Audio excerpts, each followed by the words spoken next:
Let's be honest, most B2B tech and service companies sound pretty good on paper. Their websites are polished, their decks are tight, the press releases hit all the right buzzwords. Yet when legal, accounting, and other professional services buyers really look at them, something just doesn't quite land. They look impressive, but not fully trustworthy.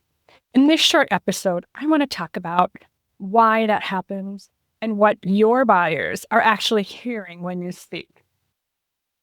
A lot of B2B marketing is built for generic business, so we see the same patterns over and over again.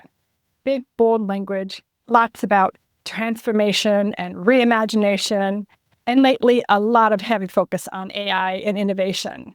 And that stuff can work in some markets, but if your buyers are lawyers, accountants, or other professional services leaders, it often doesn't. It does the opposite of what you intend, and here's why. These buyers are trained to be skeptical. They're trained to look for risk. They are trained to ask, what happens when this goes wrong? So when they see we are revolutionizing how you work, or we are the leading AI platform for everything, their first instinct is to not, it's not excitement. It's really prove it. And is this safe? Bold generic language can make you feel less real and less accountable to them. So inside your company, that language often resonates really well. The leadership team likes it. The board likes it. It sounds big, ambitious, but internal approval is not the same as external trust. Your internal audience already believes in the product. They already know the details. They are invested in the story. Your external buyers, however, do not know you yet. They have been burned by previous vendors and providers that are protecting their own reputation and license. So the same sentence can make one group feel proud and the other one feel really uneasy.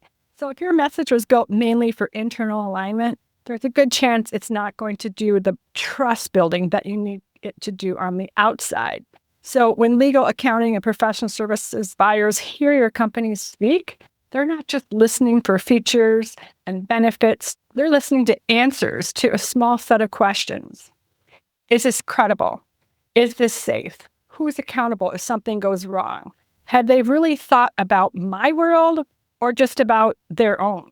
If your language is very broad, very hype-driven, or very generic, it often doesn't answer those questions. In fact, it can quietly raise more questions.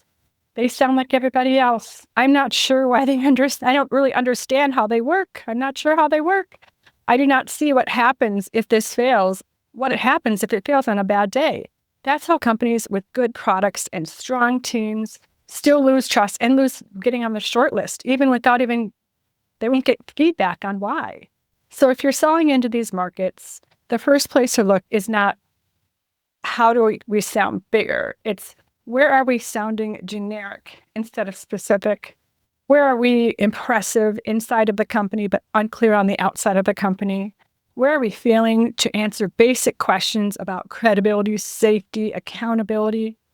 So in future episodes, we're going to go deeper into how AI language, in particular, can either support trust or erode it. For now, the simple test is this. When a skeptical buyer reads or hears this, do they get more confident or a little more cautious? If you're not sure, that's a signal that it's time to revisit your language.